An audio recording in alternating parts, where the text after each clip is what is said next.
App ಕಿ ಅದಾಲತ್ನಲ್ಲಿ famous singer ಮತ್ತು composer Adnan ಸಾಮಿ ಅವರ ಮೇಲಿರುವ ಆರೋಪವೆಂದರೆ ಇವರು ತುಂಬಾ ದೊಡ್ಡ ಸೋಂಬೇರಿ ಎಂಬುದು.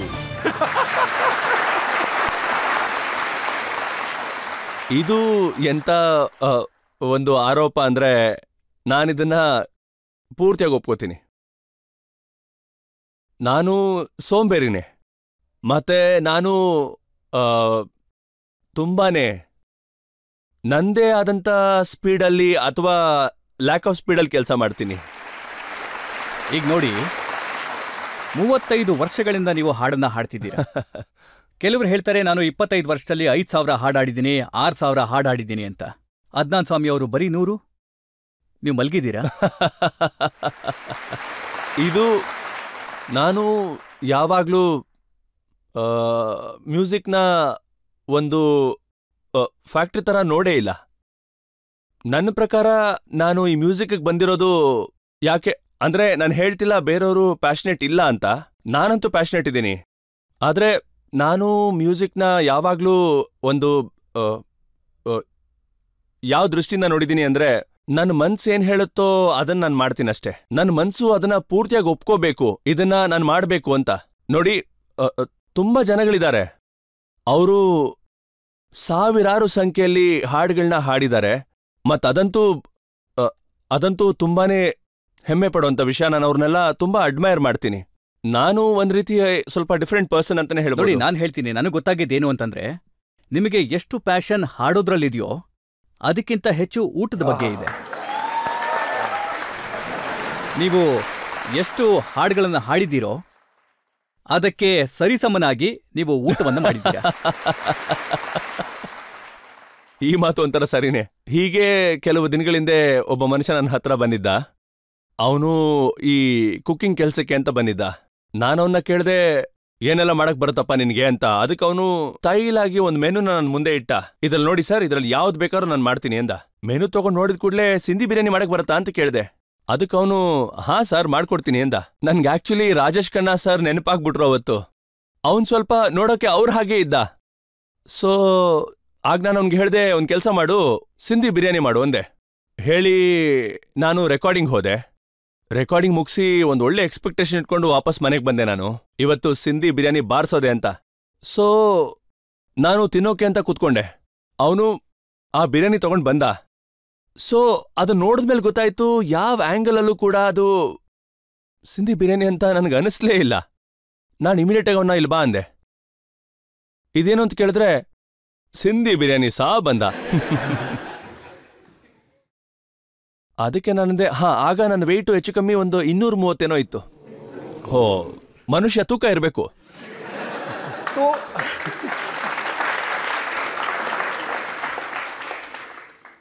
ನಾನವನ್ನ ಮತ್ತೆ ಕೇಳಿದೆ, ಇದು ಸಿಂಧಿ ಬಿರಿಯಾನಿನಾ? ಹೌದು ಬಂದ. ನಾನು ಹೇಳ್ದೆ, ನನ್ನ ಸರಿಯಾಗಿ ನೋಡು. ಅದನ್ನ ಕೇಳಿಸ್ಕೊಂಡು ಅವನು ಸ್ವಲ್ಪ ಕನ್ಫ್ಯೂಸ್ ಆಗ್ಬಿಟ್ಟ. ಯಾಕಂದ್ರೆ ಏನೋ ತಪ್ಪಾಗಿದೆ ಅಂತ ಗೊತ್ತಾಯ್ತು. ನಾನು ಮತ್ತೊಂದ್ಸರಿ ನನ್ನ ಸರಿಯಾಗಿ ನೋಡು ಅಂದೆ. ಈ ಮನುಷ್ಯನ ತೂಕ ಏನ್ ನೋಡ್ತಾ ಇದೆಯಲ್ವಾ, ಇದು ಕುಡ್ದು ತಿಂದು ಬಂದಿರೋಂಥದ್ದು, ಸುಮ್ಮನೆ ಹಾಗೆ ಬಂದಿರೋದಲ್ಲ. ನೀನ್ ಬೇರೆ ಯಾರಾದ್ರೂ ಬಕ್ರ ಮಾಡ್ಬೋದು, ನನ್ನ ಬಕ್ರ ಮಾಡೋಕ್ಕಾಗಲ್ಲ. ಸರ್ ನನ್ನ ಬಿಟ್ಬಿಡಿ ಸರ್, ನಂಗೆ ಬಿರಿಯಾನಿ ಮಾಡಕ್ ಬರಲ್ಲ ಅಂದ.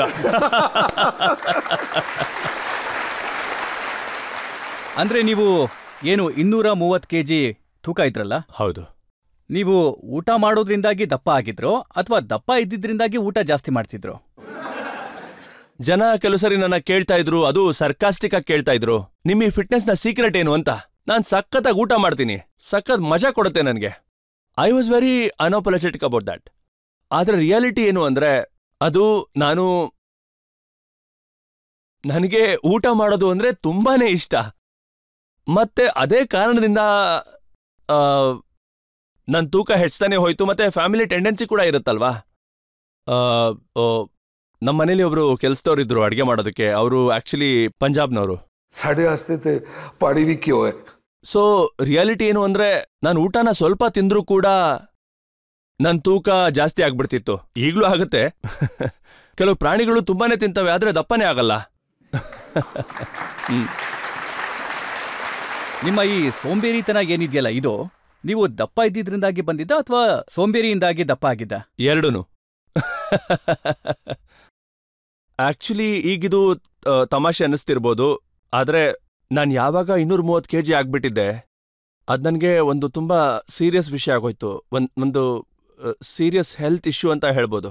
ಹಾಗೇನೇ ನಮ್ಮ ತಂದೆಯವರೇನಿದ್ರು, ಅವರು ಕೂಡ ಒಬ್ಬ ಕ್ಯಾನ್ಸರ್ ಪೇಷಂಟ್ ಆಗಿದ್ರು.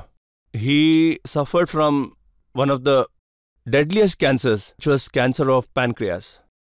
ಮತ್ತೆ ಆಗ ನಾವು ಲಂಡನ್ನಲ್ಲಿದ್ವಿ. ನಾನೊಂದಿನ ನಮ್ಮ ಪಪ್ಪನಿಗೆ ಹೇಳಿದೆ, ನೋಡಿ ನೀವು ಇಲ್ಲೇ ಇರೋದ್ರಿಂದ ನಿಮ್ಮ ಚೆಕಪ್ ಏನಿದೆಯೋ ಎಲ್ಲ ಮಾಡಿಸ್ಕೊಳ್ಳಿ. ಅವ್ರಿಗೆ ಆಪರೇಷನ್ ಕೂಡ ಆಗಿತ್ತು. ಅದು ಎಲ್ಲಿ ಅಂದ್ರೆ ಕ್ರಾಂಬಾಯ್ಲ್ ಹಾಸ್ಪಿಟ್ಲಲ್ಲಿ. ಹೋಗಿ ಚೆಕ್ ಮಾಡಿಸ್ಕೊಳ್ಳಿ ಅಂದಿದ್ದಕ್ಕೆ ಅವರು ನನ್ಗೇನು ಹೇಳಿದ್ರು ಅಂದ್ರೆ, ನಾನು ಯಾವಾಗ ಹೋಗ್ತೀನಿ ಗೊತ್ತಾ, ನಿನ್ ಚೆಕಪ್ನ ಮಾಡಿಸಿದ್ಮೇಲೆ. ಸೊ ಅವ್ರ ಕಂಡೀಷನ್ ನೋಡಿದ್ಮೇಲೆ ನಾನು ಹೇಳಿದೆ, ಸರಿ ನಾನು ಚೆಕಪ್ ಮಾಡಿಸ್ತೀನಿ ಅಂತ. ಸೊ ನಾನು ಹೋಗಿ ಚೆಕಪ್ ಮಾಡಿಸ್ಕೊಂಡೆ. ಆಮೇಲೆ ಈ ರಿಸಲ್ಟ್ ಏನು ಅಂತ ಬಂತಲ್ಲ. ಸೊ ಅಲ್ಲಿನ ಡಾಕ್ಟರ್ ಹೇಗೆ ಅಂದ್ರೆ, ನಮ್ಮ ಥರ ಈ ಶುಗರ್ ಕೊಟ್ಟೆಲ್ಲ ಮಾತಾಡಲ್ಲ. ಏನೇ ಇದ್ರೂ ನೇರವಾಗಿ ಅದನ್ನ ಮುಖದ ಮೇಲೆ ಹೇಳ್ಬಿಡ್ತಾರೆ. ಸೊ ಸುಮ್ಮನೆ ಒಂದು ವಿಷಯ ಇಟ್ಕೊಂಡು ಅದಕ್ಕೆ ಅಲಂಕಾರ ಮಾಡಿಕೊಂಡು ಅವರು ಆ ರೀತಿ ಎಲ್ಲ ಅವರು ಮುಚ್ಚಿಡುವಂತ ಕೆಲಸ ಏನು ಮಾಡೋದಿಲ್ಲ. ನಮ್ಮ ಡಾಕ್ಟರ್ ಏನಿದ್ದಾರೆ ಅವರು ಚೆನ್ನಾಗಿ ಯೋಚಿಸಿ ಹೇಳ್ತಾರೆ. ಸಾಕಷ್ಟು ಸಮಯದ ನಂತರ ನಿಮ್ಗೆ ಹೇಳ್ತಾರೆ ನಿಮ್ಗೆ ಕ್ಯಾನ್ಸರ್ ಇದೆ ಅಂತ. ಆಕ್ಚುಲಿ ಅಲ್ಲಿ ಡಾಕ್ಟರ್ ನೇರವಾಗಿ ಹೇಳ್ಬಿಡ್ತಾರೆ. ಇಲ್ಲಿ ಡಾಕ್ಟರ್ ಹೇಗೆ ಹೇಳ್ತಾರೆ ಅಂದ್ರೆ, ದಪ್ಪ ಆಗಿದ್ರೆ ನೀವು ಸ್ವಲ್ಪ ಹೆಲ್ದಿ ಆಗ್ಬಿಟ್ಟಿದ್ದೀರಾ. ನಾನೀಗ ನೇರವಾಗಿ ಹೇಳಿದೆ ಅಂತ ನೀವು ಏನು ಫೀಲ್ ಮಾಡ್ಕೋಬೇಡಿ, ಆಯ್ತಾ? ಇವರೆಲ್ಲ ಹೀಗೆ ಒಂದ್ ಸ್ವಲ್ಪ ಅದನ್ನ ಏನು ಡೆಕೋರೇಟ್ ಮಾಡಿ ಬೇಜಾರಾಗ್ದಿರೋ ತರ ಹೇಳೋದಕ್ಕೆ ಟ್ರೈ ಮಾಡ್ತಾರೆ. ಆಗ ಅವರಲ್ಲಿ ಏನು ಹೇಳಿದ್ರು ಅಂದ್ರೆ, mister Swamy, your results are on the borderline. If you continue with this lifestyle, I would not be surprised that your parents will find you dead in a hotel room 6 months from now. ಅದು ನಂಗೊಂಥರ shock ಆಗೋಯ್ತು. ಮತ್ತು ನನ್ಗೆ ಯಾಕೆ ಕೋಪ ಬಂತು ಅಂದರೆ, ಅವ್ರು ಎಲ್ಲ ವಿಷಯನ ನಮ್ಮ ತಂದೆ ಮುಂದೆನೇ ಹೇಳಿಬಿಟ್ರು. ಆಮೇಲೆ ನಾವು ಅಲ್ಲಿಂದ ಹೊರಟು ಕೂಡಲೇ ಆಗ ನಾನು ನಮ್ಮಪ್ಪನಿಗೆ ನಾನೇನು ಹೇಳಿದೆ ಅಂದರೆ, ಈ ಡಾಕ್ಟರ್ಸ್ ಎಲ್ಲ ಸ್ವಲ್ಪ ಮೆಲೋ ಡ್ರೊಮ್ಯಾಟಿಕ್ ಇರ್ತಾರೆ ಆ್ಯಂಡ್ ಆಲ್ ದ್ಯಾಟ್, ಅಷ್ಟೆಲ್ಲ ತಲೆ ಕೆಡಿಸ್ಕೊಳ್ಳೋ ವಿಷಯ ಅಲ್ಲ ಅಂದೆ. ಆ್ಯಂಡ್ ನಾನು ಅಲ್ಲಿಂದ ಹೊರಟೆ, ಅಂದರೆ ಕ್ರಾಂಬೆಲಿಂದ ಹೊರಟೆ. ನಾನು ಸೀದಾ ಅವತ್ತು ಸಾಯಂಕಾಲ ಆಗಿತ್ತು, ಸೀದಾ ನಾನು ಒಂದು ಬೇಕ್ರಿ ಒಳಗೆ ಹೋಗ್ಬಿಟ್ಟೆ. ಮತ್ತು ಅಲ್ಲಿ ಹೋದ್ಮೇಲೆ ಆ ಬೇಕ್ರಿಲಿದ್ದ ಅರ್ಧ ಪೇಸ್ಟ್ರಿ ಎಲ್ಲ ನಾನೇ ತಿಂದು ಖಾಲಿ ಮಾಡಿಬಿಟ್ಟೆ. ಮತ್ತು ನಮ್ಮ ತಂದೆ ಅಲ್ಲೇ ನಿಂತ್ಕೊಂಡನ್ನ ಗುರಾಯಿಸ್ಕೊಂಡು ನೋಡ್ತಾ ಇದ್ರು. ಹೇಗೆ ಅಂದರೆ ತುಂಬ ಕೋಪ ಮಾಡಿಕೊಂಡು. ಮತ್ತು ಕೇಳಿದ್ರು, ನಿನಗೆ ದೇವ್ರ ಮೇಲೆ ಭಯನೇ ಇಲ್ವಾ ಅಂತ. ನಾನಿದ್ದವನು ಯಾಕೇನಾಯ್ತು ಅಂದೆ. ನಿನ್ನ ಡಾಕ್ಟ್ರ್ ಹೇಳಿದ್ನ ಕೇಳಿಸ್ಕೊಳ್ಳೇ ಇಲ್ವಾ? ನಾನು ಅದಕ್ಕೆ ಪಾಪ ಡಾಕ್ಟ್ರುಗಳು ಹೇಳ್ತಾನೆ ಇರ್ತಾರೆ, ಅವ್ರು ಮೊದಲೇ ಮೆಲೋಡ್ರಾಮ್ಯಾಟಿಕ್ ಅಂತ ಹೇಳಿದ್ನಲ್ಲ, ಅವ್ರ ಬಗ್ಗೆ ತಲೆ ಕೆಡಿಸ್ಕೋಬೇಡಿ ಅಂದೆ. ನಂಗೆ ತೊಂದರೆ ಏನು ಅಂತ ಗೊತ್ತಾಗ್ತಿದೆ, ಆದರೆ ಅದ್ರ ಬಗ್ಗೆ ತಲೆ ಕೆಡಿಸ್ಕೋತಾ ಇಲ್ಲ. ಆಮೇಲೆ ಅವತ್ತು ಸಾಯಂಕಾಲ ನಾವು ಕೂತು ಮಾತಾಡ್ತಾ ಇದ್ವಿ. ಅವ್ರು ಹೇಳಿದ್ರು, ನೋಡು ಮಗನೇ, ನಾನ್ ನಿಮ್ ತಂದೆಯಾಗಿ ನನ್ನ ಆಸೆ ಏನು ಅಂದ್ರೆ, ನಿನ್ ಜೀವನದಲ್ಲಿ ಅದೇನೇ ಆದ್ರೂ ಕೂಡ ನಾನು ನಿನ್ ಜೊತೆ ಇರಬೇಕು ಅನ್ನೋದು. ಮತ್ ನಾನು ಪ್ರತಿ ವಿಷಯದಲ್ಲೂ ನಿನ್ಗೆ ಸಹಾಯ ಮಾಡ್ತೀನಿ ಅಂದ್ರು. ಮತ್ ಹಾಗೆ ನಾನ್ ನಿನ್ಗೆ ಯಾವುದೇ ರೀತಿ ಫೇವರ್ನ ಮಾಡ್ತಾ ಇಲ್ಲ. ನಾನ್ ನಿಮ್ ತಂದೆ, ಇದು ನನ್ನ ರೆಸ್ಪಾನ್ಸಿಬಿಲಿಟಿ. ಮತ್ ಇದನ್ನೆಲ್ಲ ಮಾಡೋದಕ್ಕೆ ನಿನ್ನಿಂದ ನನಗೆ ಬದಲಾಗಿ ಏನು ಬೇಕೂ ಇಲ್ಲ. ಆದ್ರೆ ಒಂದೇ ಒಂದನ್ನ ಮಾತ್ರ ನಿನ್ನಿಂದ ಎಕ್ಸ್ಪೆಕ್ಟ್ ಮಾಡ್ತೀನಿ. ಅದೇನು ಅಂದ್ರೆ, ಒಬ್ಬ ತಂದೆಯಾಗಿ ಮಕ್ಕಳ ಅಂತ್ಯ ಸಂಸ್ಕಾರನ ಮಾಡಬಾರ್ದು. ಇದು ನನ್ನಿಂದ ಮಾಡಿಸ್ಬೇಡ ಅಂದ್ರು. ನೀನು ಮಗನಾಗಿ ನನ್ನ ಅಂತ್ಯ ಸಂಸ್ಕಾರ ಮಾಡಬೇಕು, ಆದ್ರೆ ನನ್ನ ಕೈಯಲ್ಲಿ ನಿನ್ನ ಅಂತ್ಯ ಸಂಸ್ಕಾರನ ಮಾಡಿಸ್ಬೇಡ. ಅದು ಬಿಟ್ಟು ಬೇರೆ ಏನ್ ಬೇಕಾದ್ರೂ ಮಾಡಿಸು, ನಾನು ಮಾಡೋದಕ್ಕೆ ರೆಡಿ ಇದ್ದೀನಿ, ಆದ್ರೆ ಇದು ಬೇಡ. ಅವ್ರ ಕಣ್ಣಲ್ಲಿ ನೀರು ತುಂಬ್ಕೊಂಡಿತ್ತು. ಮತ್ತೆ ಆ ಒಂದು ಮೂಮೆಂಟಲ್ಲಿ, ಆ ಕ್ಷಣದಲ್ಲಿ ನಾನು ಅವ್ರಿಗೊಂದು ಮಾತನ್ನು ಕೊಟ್ಟೆ. ನೋಡಿ ಪಾಪ, ನಾನು ನಿಮ್ಗೀಗ ಮಾತು ಕೊಡ್ತಾ ಇದ್ದೀನಿ, ನಾನಿನ್ನೂ ತುಂಬ ದಿನ ಬದುಕಬೇಕು ಅಂದ್ಕೊಂಡಿದ್ದೀನಿ. ಆದರೆ ಈ ಕೆಲಸ ನಾನು ನಿಮ್ಮಿಂದ ನಾನು ಯಾವತ್ತೂ ಮಾಡಿಸೋದಿಲ್ಲ ಅಂತ ಆ ಮಾತನ್ನ ನಾನು ಉಳಿಸ್ಕೊಂಡ್ಬಿಟ್ಟೆ. ಆಮೇಲೆ ನಾನು ಒಂದು ಹೆಚ್ಚು ಕಮ್ಮಿ 120 kg ಕಡಿಮೆ ಆದೆ. ಒಂದು ಫೋಟೋ ಇದೆ, ಒಂದು ಫೋಟೋ ತೋರಿಸ್ತೀನಿ. ನೀವು ಮೊದಲು ಹೇಗೆ ಕಾಣಿಸ್ತಾ ಇದ್ರಿ, ಜನಗಳಿಗೆ ಸ್ವಲ್ಪ ರೀಕಾಲ್ ಆಗತ್ತೆ. ಶೋರ್.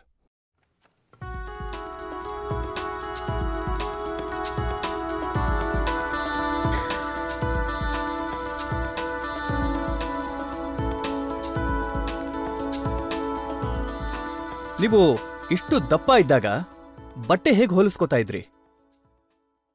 ಟೈಲರ್ ಅಳತೆ ಹೇಗೆ ತಗೋತಿದ್ರು? ಟಾನ್ಗಳ ಲೆಕ್ಕದಲ್ಲಿ. ಅದು ಒಂದ್ ಮಜವಾದ ವಿಷಯ ಇದೆ ಕೇಳಿ. ನಮ್ಮ ಈ ಟೇಲರ್ ಏನಿದ್ದ ಅಲ್ವಾ, ಅವನಿಗಿಂತ ಮುಂಚೆ ಇನ್ನೊಬ್ಬ ಟೇಲರ್ ಇದ್ದ. ಸೊ ಅವನು ಈ ಅಳತೆ ಏನ್ ಮಾಡ್ತಿದ್ದ ಅಲ್ವಾ, ಸೊ ಆಗೇನಾಗ್ತಿತ್ತು ಅಂದ್ರೆ ಈ ಟೇಪ್ ಅಂತ ಬರುತ್ತಲ್ಲ, ಈ ಅಳತೆ ಮಾಡೋ ಟೇಪ್, ಅದು ಕಡಿಮೆ ಆಗ್ಬಿಡ್ತಿತ್ತು. ಸೊ ಅವನ ಜೊತೆಲಿ ಅವನು ಇನ್ನೊಬ್ಬ ಅಸಿಸ್ಟೆಂಟ್ನು ಕರ್ಕೊಂಬರ್ತಿದ್ದ. ಸೊ ಇವನೇನಿಲ್ಲಿ ಶುರು ಮಾಡಿತಿದ್ದ ಅಲ್ವಾ, ಅಲ್ಲಿ ಇನ್ನೊಂದು ಟೇಪ್ ಕೊಟ್ಟು ಅದನ್ನ ಹಿಡ್ಕೋ, ಆ ಕಡೆಯಿಂದ ತಗೊಂಬಾ ಅಂತ ಅವನಿಗೆ ಹೇಳ್ತಾ ಇದ್ದ. ಹಾಗೆ ಮಾಡಿದ್ಮೇಲೆ ಅವ್ರಿಗೆ ಆಕ್ಚುಲಿ ಎಕ್ಸಾಕ್ಟ್ ಮೆಷರ್ಮೆಂಟ್ ಸಿಗ್ತಾ ಇತ್ತು. ಆಮೇಲೆ ಅವನು ನನ್ನ ಹೇಗೆ ರೇಗಿಸ್ತಿದ್ದ ಅಂದ್ರೆ, ನೋಡಿ ಸರ್ ಸ್ವಲ್ಪ ಕಡಿಮೆ ಆಗಿದ್ದೀರಾ ಅಂತ. ನಾನು ಆದ್ರೆ ರಿಯಾಲಿಟಿ ಏನಂದ್ರೆ, ಅವಾಗ ನನ್ನ ಈ ವೇಸ್ಟ್ ಸೈಜ್ ಏನಿತ್ತಲ್ಲ ಅದು ಜಾಸ್ತಿನೇ ಆಗ್ಬಿಟ್ಟಿತ್ತು. ಸುಮಾರು ಒಂದು 81 ಆಗಿತ್ತು. ಚಪ್ಪಾಳೆ. ಅಂದ್ರೆ 81 ವೇಸ್ಟ್, 230 ಕಿಲೋ ತೂಕ, ಮತ್ತೆ ಮಲಗೋದಕ್ಕೆ ಹಾಸಿಗೆ ಕೂಡ ಸ್ಪೆಷಲ್ ಆಗೇ ಮಾಡ್ಸಿರ್ಬೇಕು ಅನ್ಸುತ್ತೆ. ಇಲ್ಲ, ಅದು ಆಕ್ಚುಲಿ ನಿಮ್ಗೆ ಗೊತ್ತಿಲ್ಲ ಅನ್ಸುತ್ತೆ. ಅದೆಷ್ಟೋ ವರ್ಷಗಳ ತನಕ, ಅಂದ್ರೆ ಎಷ್ಟೋ ವರ್ಷಗಳವರೆಗೂ ನಾನು ಮಲ್ಕೊಂಡು ನಿದ್ದೆ ಮಾಡಕ್ಕಾಗ್ತಿರ್ಲಿಲ್ಲ. ಯಾಕಂದ್ರೆ ನನ್ನ ತೂಕ ಎಷ್ಟಾಗ್ಬಿಟ್ಟಿತ್ತು ಅಂದ್ರೆ, ಒಂದ್ ವೇಳೆ ನಾನು ಮಲ್ಕೊಂಡ್ರೆ ನನ್ನ ಬಾಡಿಲಿ ಆ ಫ್ಯಾಟ್ ಏನಿತ್ತಲ್ಲ ಅದು ನನ್ನ ಲಂಗ್ಸ್ ಮೇಲೆ ಗ್ರಾವಿಟಿಯ ಕಾರಣದಿಂದ ಅದು ಪ್ರೆಸ್ ಮಾಡ್ಬಿಡ್ತಾ ಇತ್ತು. ಸೊ ನನಗೆ ಉಸಿರಾಡಕ್ಕಾಗ್ತಿರ್ಲಿಲ್ಲ. ಸೊ ನಾನು ಕುತ್ಕೊಂಡೇ ಮಲ್ಕೋತಿದ್ದೆ ಎಷ್ಟೋ ವರ್ಷ. ಸೊ ಅದರಿಂದ ಇನ್ನೊಂದಷ್ಟು ಕಾಂಪ್ಲಿಕೇಶನ್ ಶುರುವಾಯಿತು. ಯಾಕಂದ್ರೆ ನನ್ನ ಈ ಕಾಲುಗಳಲ್ಲಿ ವಾಟರ್ ರಿಟೆನ್ಷನ್ ಶುರು ಆಗ್ಬಿಡ್ತು. ಸೊ ಈಗ ನೀವೇ ಅನ್ಕೊಳ್ಳಿ, ನೀವೇನಾದ್ರು ಒಂದು ಲಾಂಗ್ ಫ್ಲೈಟ್ ತಗೊಂಡ್ರಿ ಅಂದ್ರೆ, ಸೊ ಆಕ್ಚುಲಿ ಏನಾಗತ್ತೆ ಅಂದ್ರೆ ನಿಮ್ಮ ಕಾಲುಗಳಲ್ಲಿ ಈ ವಾಟರ್ ರಿಟೆನ್ಷನ್ ಆಗ್ಬಿಡುತ್ತೆ.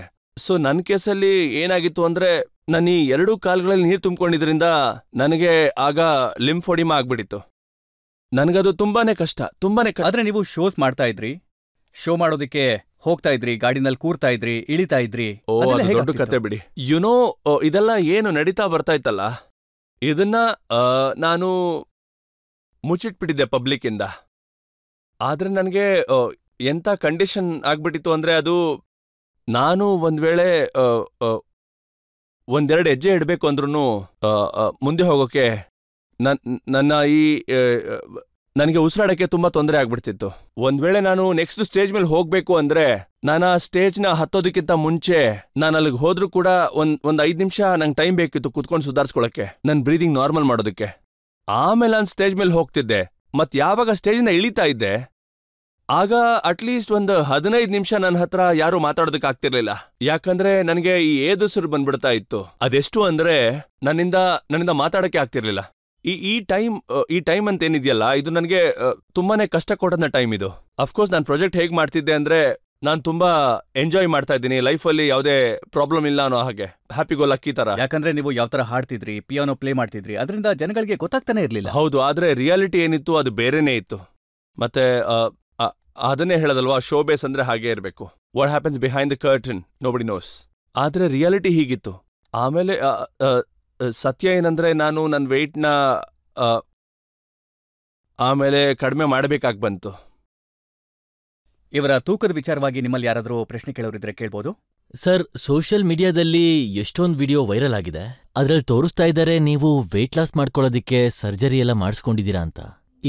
ಇದೆಲ್ಲ ನಿಜನಾ ಸರ್? ನಿಜ ಆಗಿದ್ರೆ ಲಿಪೋಸೆಕ್ಷನ್ ಮಾಡಿಸಿದ್ರ ಅಂತ? ಅದು ನೀವು ಹೇಳ್ತಿರೋದು ಸರಿನೇ. ಇದ್ರ ಬಗ್ಗೆ ತುಂಬಾ ಡಿಸ್ಕಷನ್ಗಳಾಗಿದೆ. ತುಂಬಾ ಜನ ತುಂಬಾ ಡಿಫ್ರೆಂಟ್ ಆದ ಕಥೆಗಳನ್ನ ಹೇಳಿದ್ದಾರೆ. ತುಂಬಾ ಜನ ಹೇಳ್ತಾ ಇದ್ರು ಇವರು ಯಾವುದೋ ವೆಯ್ಟ್ ಲಾಸ್ ಸರ್ಜರಿ ಮಾಡಿಸ್ಕೊಂಡಿದ್ದಾರೆ. ಇನ್ ಕೆಲವರು ಲೈಪೋಸಕ್ಷನ್ ಅಂತಂದ್ರು. ಆಕ್ಚುಲಿ ಲೈಪೋಸಕ್ಷನ್ ಅಂದ್ರೆ ಏನು ಅಂತ ಯಾರಿಗಾದ್ರೂ ಗೊತ್ತಾ ಇಲ್ವೋ ಗೊತ್ತಿಲ್ಲ. ಲೈಪೋಸಕ್ಷನ್ ಆಕ್ಚುಲಿ ಏನು ಅಂದ್ರೆ, ಒಂದ್ ವೇಳೆ ನೀವು ಬೇಸಿಕಲಿ ಸ್ಲಿಮ್ ಆಗಿದ್ದು, ಒಂದ್ ವೇಳೆ ಒಂದೇ ಒಂದ್ ಜಾಗದಲ್ಲಿ ಸ್ವಲ್ಪ ದಪ್ಪ ಇದ್ದೀರಾ ಅಂತೇನಾದ್ರು, ಸ್ಪಾಟ್ ರಿಡಕ್ಷನ್, ಅದೇ ಒಂದು ಶಾರ್ಪ್ ಸೂಜಿನ ಹಿಂಗ್ ಒಳಗಾಗ್ತಾರೆ, ಅದು ಹಿಂಗೆ ಅಂತ ಹೇಳ್ಕೊಂಬರುತ್ತೆ. ಅರ್ಥ ಆಯ್ತಲ್ವಾ? ಆದ್ರೆ ನನ್ನ ತೂಕ 230 kg ಇತ್ತು. ಹೆಚ್ಚು ಕಮ್ಮಿ ನನಗೆ ಒಂದು ವ್ಯಾಕ್ಯೂಮ್ ಕ್ಲೀನರೇ ಬೇಕು ದಬಾಯಿಸಿ ಎಳೆಯೋದಿಕ್ಕೆ. So liposuction was absolutely not the case. ಅಥವಾ ಬೇರೆ ಯಾವ ಸರ್ಜರಿ ಕೂಡ ಇರಲಿಲ್ಲ. ನಾನು ಆಕ್ಚುಲಿ ಒಬ್ಬ ಒಳ್ಳೆ ಈ ನ್ಯೂಟ್ರಿಷನಿಸ್ಟ್ ಜೊತೆ ಮಾತಾಡಿದೆ, ಡಿಸ್ಕಸ್ ಮಾಡಿದೆ. ಅವರು ಯೂಸ್ಟನ್ನಲ್ಲಿದ್ರು. ಅವ್ರು ನನಗೆ ಒಂದು ತುಂಬಾ ವರ್ಕ್ ಆಗುವಂತ ಒಂದು ಡಯಟ್ ಪ್ಲಾನ್ನ ಮಾಡಿಕೊಟ್ರು. ಅದರಲ್ಲಿ it was a high protein diet, no bread, no rice, no sugar, no oil, no alcohol, and it was a very high protein diet. ಅದನ್ನ ಫಾಲೋ ಮಾಡೋಕ್ಕೆ ಶುರು ಮಾಡಿದೆ. ಆಮೇಲೆ ನಾನು ಸ್ವಲ್ಪನೇ ನನ್ನ ತೂಕನ ಕಡಿಮೆ ಮಾಡೋದಕ್ಕೆ ಶುರು ಮಾಡಿದೆ. ಆ್ಯಕ್ಚುಲಿ ನನಗಿನ್ನೂ ನೆನಪಿದೆ, ನಾನು ಇದನ್ನ ಶುರು ಮಾಡಿದಾಗ ನನಗೆ ಒಂದು ಒಳ್ಳೆ ಜೋಶ್ ಇತ್ತು. ಯಾಕಂದ್ರೆ ಶುರು ಮಾಡಿದಾಗ ಬೇಗ ತೂಕ ಕಡಿಮೆ ಆಗುತ್ತೆ, ಯಾಕಂದ್ರೆ ವಾಟರ್ ಬಾಡಿ ಇರುತ್ತಲ್ಲ ಅದು ಬೇಗ ಖಾಲಿ ಆಗ್ಬಿಡುತ್ತೆ, ಬೇಗ ವೆಯ್ಟ್ ಲಾಸ್ಗೆ ಹೆಲ್ಪ್ ಮಾಡುತ್ತೆ. ಸೊ ಅದು ನಿಮ್ಮನ್ನ ಎನ್ಕರೇಜ್ ಮಾಡ್ಬಿಡುತ್ತೆ. ಯಾಕಂದ್ರೆ ಮೊದಲನೇ ತಿಂಗಳ ನಾನು ಒಂದು 20 kg ಕಡಿಮೆ ಆಗಿದ್ದೆ. ನಾನು ತುಂಬಾ ಖುಷಿಯಾಗಿದ್ದೆ. ಹಾಗೆ ಒಂದಿನ ಯೂಸ್ಟಿನ್ನಲ್ಲಿ ಶಾಪಿಂಗ್ಗೆ ಅಂತ ನಾನು ಹೋದೆ. ಆಗ ಒಂದು ಟೀ ಶರ್ಟ್ ನೋಡಿ ಇಷ್ಟ ಆಯ್ತು. ಅದು ಎಕ್ಸೆಲ್ ಸೈಜ್ ಟೀ ಶರ್ಟ್. ಆಗ ಹೆಚ್ಚು ಕಮ್ಮಿ ನಾನು 9X ಆಗ್ತಾ ಇದ್ದೆ. ನಾವು ಚಿಕ್ಕ ವಿಷಯ ಎಲ್ಲ ಮಾಡಕ್ ಹೋಗಲ್ಲ. ಸೊ 9X ಇತ್ತು. ಸೊ ನಾನು ಆಗ್ಲೇ ಹೇಳ್ದಾಗೆ ನನಗಿಷ್ಟ ಆಗಿದ್ದ ಟೀ ಶರ್ಟ್ ಅದು. ಅದ್ರ ಸೈಜ್ ಬಂದು XL ಇತ್ತು. ಸೊ ನಾನು ಹೀಗೆ ಟೀ ಶರ್ಟ್ನ ಕೈಲಿಡ್ಕೊಂಡು ನೋಡ್ತಾ ಇದ್ದೆ. ನಮ್ಮ ಅಮ್ಮ ಕೂಡ ಜೊತೆಲೇ ಇದ್ರು. ಅವ್ರೇನಂದ್ರು ಅಂದ್ರೆ, ನೋಡಕ್ ತುಂಬಾ ಚೆನ್ನಾಗಿದೆ, ಇದು ಯಾರಿಗೋಸ್ಕರ? ನಾನಂದೆ, ಅಮ್ಮ ನನಗೋಸ್ಕರ. ಮಗನೆ, ನನಗೆ ಗೊತ್ತು ನೀನು ತೂಕ ಕಡಿಮೆ ಮಾಡ್ಕೊಂಡಿದ್ಯಾ ಅಂತ, ಆದ್ರೆ ಇವತ್ತಿನ ಕಂಡೀಷನ್ಗೆ ನೀನ್ ಟೀ ಶರ್ಟ್ ನೋಡ್ತಾ ಇದೆಯಲ್ಲ, ಅದ್ರಲ್ಲಿ ನೀನು ಒಂದ್ ಕೈ ಕೂಡ ಹೋಗಲ್ಲ ಅಂದ್ರು. ಸೊ ನಾನಾಗ ಇಮಿಡಿಯೇಟ್ಲಿ ಅಮ್ಮನಿಗೆ ಏನ್ ಹೇಳಿದೆ ಅಂದ್ರೆ, ನೋಡಿಮ್ಮ, ನಾನು ಈ ಟೀ ಶರ್ಟ್ನ ಪರ್ಚೇಸ್ ಮಾಡ್ತೀನಿ, ಮತ್ ನನ್ನ ಜೊತೆಲೇ ಇದನ್ನ ಇಟ್ಕೋತೀನಿ. ಯಾಕಂದ್ರೆ ಒಂದಲ್ಲ ಒಂದಿನ ನಾನು ಈ ಟೀ ಶರ್ಟ್ ಒಳಗೆ ಫಿಟ್ ಆಗ್ಬೇಕು. ಸೊ ಆಮೇಲೆ ನಾನು ಆ ಟೀ ಶರ್ಟ್ನ ಖರೀದಿ ಮಾಡಿದೆ. ನಮ್ ಕೆಲ್ಸದವರೆಲ್ಲ ನನ್ನ ನೋಡ್ತಾ ಇದ್ರು, ಏನ್ ಇವ್ರು ತಮಾಷೆ ಮಾಡ್ತಿದಾರಲ್ಲ ಅಂತ. ಯಾಕಂದ್ರೆ ನಾನು ಈ ತರ ತುಂಬಾ ಡಯಟ್ನ ಶುರುನು ಮಾಡಿದ್ದೆ, ಅದನ್ನ ಮುಗಿಸಿದ್ದೆ ಕೂಡ. ಯಾಕಂದ್ರೆ ಏನು ವ್ಯತ್ಯಾಸ ಆಗಿರ್ಲಿಲ್ಲ. ಸೊ ನನಗೆ ಯಾವಾಗ್ಲೂ ಈ ಒಂದು ತುಂಬಾ ಡಿಫ್ರೆನ್ಸ್ ಅಲ್ಲಿ ಏನಾದ್ರೂ ವೆಯ್ಟ್ ಲಾಸ್ ಅಂತ ಆಗಿದ್ರೆ, ಸೊ ಅನ್ಕೊಳ್ಳಿ, ಈಗ ನಾನೀಗ ಒಂದ್ ಪಾಯಿಂಟಿಗೆ ಬಂದಿದ್ದೀನಿ ಅಂತ, ನಾನು ಆ ಟೀ ಶರ್ಟ್ನ ವೇರ್ ಮಾಡೋಕೆ ಟ್ರೈ ಮಾಡ್ತಿದ್ದೆ. ರಾತ್ರಿ 2 ಗಂಟೆ 3 ಗಂಟೆಗೆಲ್ಲ ಒಂದು ಜೋಶ್ ಬಂದ್ಬಿಡ್ತಿತ್ತು. ಆಮೇಲೆ ನಾನು ಹಾಕೊಂಡೆ ಗೊತ್ತಾಗ್ತಿತ್ತು, ಇಲ್ಲ ಇನ್ನೂ ಅಷ್ಟು ಸಣ್ಣ ಆಗಿಲ್ಲ ಅಂತ, ತುಂಬಾನೇ ಕಡಿಮೆ ಆಗ್ಬೇಕು. ಒಂದಿನ ಇಂಥ ಟೈಮ್ ಬಂತು, ನಾನು ಆ ಟೀ ಶರ್ಟ್ನ ಹಾಕೊಂಡೆ. ಅದರಲ್ಲಿ ನಾನು ನೀಟಾಗಿ ಫಿಟ್ ಆದೆ ಕೂಡ. ಆಗ ಟೈಮ್ ಸುಮಾರು ಒಂದು 3 ಗಂಟೆ ಆಗಿತ್ತು ಅನ್ಕೋತೀನಿ. ಆಗ ನಾನು ನಮ್ಮ ತಂದೆಗೆ ಫೋನ್ ಮಾಡಿ ಜೋರಾಗಿ ಕಿರ್ಚಾಡ್ತಾ ಇದ್ದೀನಿ. ಅವರು ಕನ್ಫ್ಯೂಸ್ ಆಗಿ, ಮಗನೇ ಏನಾಯ್ತು ಅಂತ ಕೇಳಿದ್ರು. ನಾನದಕ್ಕೆ, ಪಾಪ ಆ ಟೀ ಶರ್ಟ್ ಇತ್ತಲ್ಲ, ಅದು ನನಗೆ ಫಿಟ್ ಆಗ್ತಿದೆ ಅಂದೆ. ಅವರು ತುಂಬಾ ಸಂತೋಷ ಅಂದ್ರು. ನಾನು ಅದು ಸಾಲ್ದು ಅಂತ ಏನೇನೋ ಹೇಳ್ತಾನೆ ಇದ್ದೀನಿ. ನೋಡಿ, ನಾನು ಈ ಕೈ ಏನಿತ್ತಲ್ಲ, ಈ ಕೈಯಲ್ಲಿ ನಕಲ್ಸ್ ಇದೆಯಲ್ಲ, ಅದ್ಯಾವುದು ಕಾಣಿಸ್ತಾ ಇರ್ಲಿಲ್ಲ ಮುಂಚೆ. ಒಳ್ಳೆ ಡಬಲ್ ರೋಟಿ ತರ ಇರ್ತಿತ್ತು. ಮತ್ ನನಗೆ ನನ್ನ ನಕಲ್ಸ್ ಕೂಡ ಕಾಣಿಸ್ತಾ ಇದೆ. ಅದಕ್ಕೂ ಅವ್ರು ಶಾಬಾಸ್ ವೆರಿ ಹ್ಯಾಪಿ ಅಂದ್ರು. ಈ ತರ ನಾನು ನನ್ನ ತೂಕನ ಕಡಿಮೆ ಮಾಡ್ಕೊಂಡಿದ್ದು. ಎಲ್ಲಾ ರೀತಿ ಶ್ರಮ ಹಾಕಿ. There is no shortcut to life, you know. ಮತ್ತೆ ಯಾರೆಲ್ಲ ತಮ್ಮ ದೇಹದ ತೂಕವನ್ನ ಕಡಿಮೆ ಮಾಡ್ಕೋಬೇಕು ಅಂತಿದ್ದಾರೆ, ಅವ್ರಿಗೆ ಇದೆಲ್ಲ ಒಂದು ಪಾಠ ಅಂತ ಅನ್ಸುತ್ತೆ. ಶಾರ್ಟ್ ಕಟ್ ಇಂದ ಏನೂ ಆಗೋದಿಲ್ಲ. ನ್ಯಾಚುರಲ್ ಆಗಿ ಏನ್ ಮಾಡ್ತಾರೋ ಅದು ಬೆಟರ್ ಆಗಿರುತ್ತೆ. Yes, that's right.